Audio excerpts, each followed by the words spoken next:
दक्ष police news, पहिले खाकी मग बाकी। दिनांक 25/3/2025 रोजी अंतरवाली टेंबी इथे महिला नामे मीराबाई उर्फ संध्या राजाभाऊ बोंडारे वय 41 वर्ष, राहणार अंतरवाली टेंबी, तालुका घनसावंगी, जिल्हा जालना, हिला तिच्या शेतामध्ये तिच्या डोक्यात दगड टाकून खून करण्यात आला होता।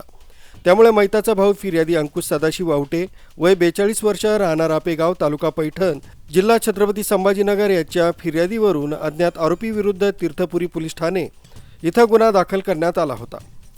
सदर गुन्ह्यातील अज्ञात आरोपिताचा शोध घेत असताना गुप्त बातमीदार तसंच परिस्थितीजन्य पुराव्याच्या आधारे एका 13 वर्ष 6 महिने वयाच्या विधी संघर्षग्रस्त बालकास ताब्यात घेण्यात आले।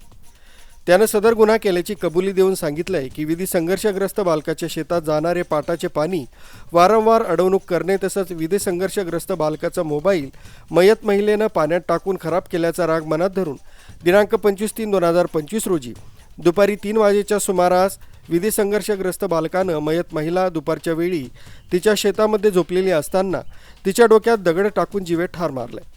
सदरची कारवाई पोलीस अधीक्षक अजय कुमार बन्सल, अपर पोलीस अधीक्षक आयुष नोपानी, उपविभागीय पोलीस अधिकारी विशाल खांबे यांच्या मार्गदर्शनाखाली स्थानिक गुन्हे शाखेचे पोलीस निरीक्षक पंकज जाधव, तीर्थपुरी पोलीस ठाण्याचे प्रभारी अधिकारी सहाय्यक पोलीस निरीक्षक साजिद अहमद, स्थानिक गुन्हे शाखेचे सहाय्यक पोलीस निरीक्षक योगेश उबाळे, पोलीस उपनिरीक्षक राजेंद्र वाघ, महिला पोलीस उपनिरीक्षक प्रतिभा पठाणे, तीर्थपुरी पोलीस ठाण्याचे पोलीस अंमलदार नारायण माळी तसंच स्थानिक गुन्हे शाखेचे पोलीस अंमलदार प्रभाकर वाघ, लक्ष्मीकांत आडेप, सागर बाविस्कर, सतीश श्रीवास, अक्रूर धांडगे, इर्शाद पटेल, कैलास चेके, रमेश काळे, सौरभ मुळे, सर्व स्थानिक गुन्हे शाखा तसंच तीर्थपुरी पोलीस ठाण्याचे होमगार्ड धनंजय पवार यांनी केली आहे। विलास हिवाळे, दक्ष पोलीस न्यूज, जालना।